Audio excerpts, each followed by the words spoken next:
आज की जो क्रियाएं जो हैं स्लिप डिस्क और जो आपकी जो साइटिका जैसी दिक्कतों के लिए राहत प्रदान करेंगी। कीजिए उस परमात्मा को याद और शुरू कीजिए आज की क्रियाएं मेरे साथ। और चलिए शुरू कीजिए उस परमात्मा का धन्यवाद कर। सर्प आसन। आज इस आसन को करने के लिए आपको पीठ के बल लेट जाना है और हाथों को पीछे कर लेना है और सांप की तरह अपने सिर को उठाना है जैसे सांप उठाता है। और ऊपर को जाते सिर उठाते समय आप श्वास भरेंगे, अपनी समर्थता के अनुसार कुछ देर तक रुकेंगे, फिर पुनः वापस स्थिति में आएंगे। रुकते समय श्वास रोकना है और हाथों को पीछे कर लेना है और सांप की तरह अपने सिर को उठाना है जैसे सांप उठाता है। और ऊपर को जाते सिर उठाते समय आप श्वास भरेंगे और वापस स्थिति में आते समय श्वास छोड़ेंगे। इस क्रिया के करने से आपकी छाती चौड़ी होगी। अस्थमा दमा के रोगियों के लिए बहुत फायदेमंद है और पेट के सभी अंगों की ये मालिश होती है। अतः सभी अंग जो होते हैं निरोग होते हैं और कब्ज दूर होती है। इसे जो कर सकें उसको अपनी समर्थता के अनुसार जरूर करना चाहिए, जितने बार आप कर सकते हैं। और इससे एक नहीं अनेकों लाभ हैं और आपको सांप की तरह अपनी गर्दन उठानी है। इसे सर्प आसन के नाम से जाना जाता है। इस आसन को करने के बाद में कुछ देर आराम की अवस्था में लेटेंगे और इस आसन के किए गए क्रियाक्रमों को आप अनुभव करेंगे और अपने आप को एक अच्छा फील करेंगे। अपने हिसाब से इसे करें, जितना हो सके उतना करें। ज़्यादा करने की इसको कोई ज़्यादा ज़रूरत नहीं है, लेकिन फ़ायदे इसके बहुत हैं। आप अपने शरीर के अनुरूप कोई भी योग करें। जिन्होंने अभी तक मेरा चैनल लाइक सब्सक्राइब और शेयर नहीं किया है ज़रूर कर लें। इसके बाद में अब हम करेंगे अर्धश्लाव आसन। पेट के बल ही आप लेट जाएंगे। दोनों हाथों को हथेलियों को अपनी जांघों के नीचे रख लेंगे। पैरों को पहले लंबवत तानते हुए जो ठुड्डी है आपकी जमीन पर लगी होनी चाहिए। और अब बाएं पैर को ऊपर की तरफ आप उठाएंगे। जहां तक आप उठा सकें वहां तक उठाएं और इस क्रम को कम से कम 5-10 चक्कर आपको करना होगा। फिर इसके बाद में आपको दूसरे पैर को उठाना होगा। यहां तक आप उठा सके वहीं तक आपको करना है। श्वास लेने के साथ आप पैर उठाएं और थोड़ी देर तक रुकें, जब तक आप रुक सकते हैं। फिर नीचे आते समय श्वास को छोड़ें। इस क्रिया से आपकी कब्ज दूर होती है और उदर प्रदेश के अंगों को लाभ मिलता है, यानी पेट के जितने भी अंग हैं उनको लाभ मिलता है। साइटिका और जिनके स्लिप डिस्क वालों को इसका लाभ मिलता है।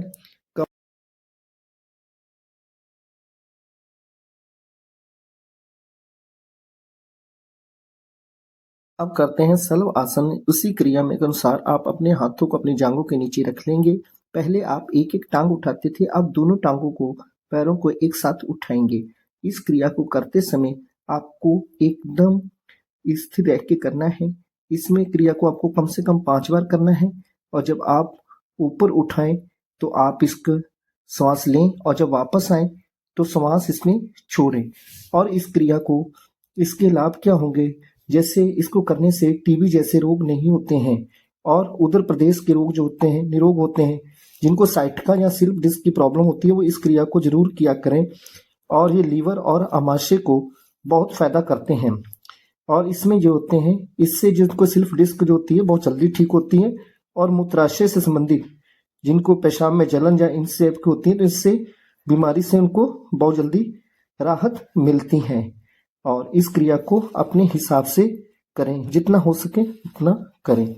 और याद रहे कि जिनको जो हार्ट के रोगी हैं, जिनका बहुत ज़्यादा बीपी बढ़ता है या जिनको हर्निया हो, वो इसे ध्यानपूर्वक करें। वे अगर नहीं सिखाए तो मत करें इसे। क्रिया के बाद में कुछ समय विश्राम जरूर करें और अपने हिसाब से करें। अब अगला आसन मकर आसन। मकर आसन का मतलब मगरमच्छ के द्वारा जो आकृति होती है उसको अपने शरीर के साथ रखना। मगरमच्छ अपना सिर जैसे उठा के रखती है उस तरह से करना। अब आपको अपनी ठुड्डी के नीचे हाथों को रखकर अपने पैरों को सीधा करके इसी टाइप से रहना है जैसे मगरमच्छ अपना सिर उठा रखा है। और आप श्वास प्रवास प्रक्रिया जो है अपनी सामान्य रखें और अपना आराम से इस क्रिया को करें और आनंद लें। अब इसके बाद में हमें क्या करना है कि गर्दन जैसे मगरमच्छ दाएं घुमाएगी बाएं घुमाएगी वैसे आपको अपनी गर्दन को धीरे धीरे घुमाना होगा। पहले आपको क्या करना होगा कि बाएं पैर के एड़ी को आपको देखना होगा, फिर दाएं पैर की एड़ी को आपको देखना होगा। ये एक आनंदमय स्थिति में आप रहेंगे। और इसके जो लाभ जो हैं, ये सर्वाइकल की प्रॉब्लम हुई या फिर आपकी जिनको स्लिप डिस्क की प्रॉब्लम होती है या गर्दन की जो सामान्य बीमारियां होती हैं उनमें ये लाभ देती हैं। कमर दर्द में भी ये लाभ मिलता है इसमें। और जो रीढ़ की जो हड्डी होती है उनके रोगियों को भी ये लाभ मिलता है। और अस्थमा जैसे में भी इसमें लाभ मिलता है। अब देखिए इसको, आप गर्दन को धीरे धीरे पहले बाएं पैर को देखेंगे, दाएं पैर को देखेंगे और आनंद लेंगे, बिल्कुल आनंद स्थिति में यह आसन करेंगे।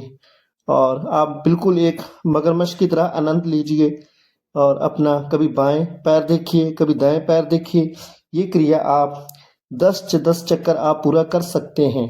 और इसके बाद में अब आपको बाएं पैर को अपने नितंब तक लगाने की कोशिश करनी है, यहाँ तक लगे। आप अपनी कोशिश कीजिए कि नितंब को लगे, यहाँ तक लगा सके वहाँ तक लगाएं।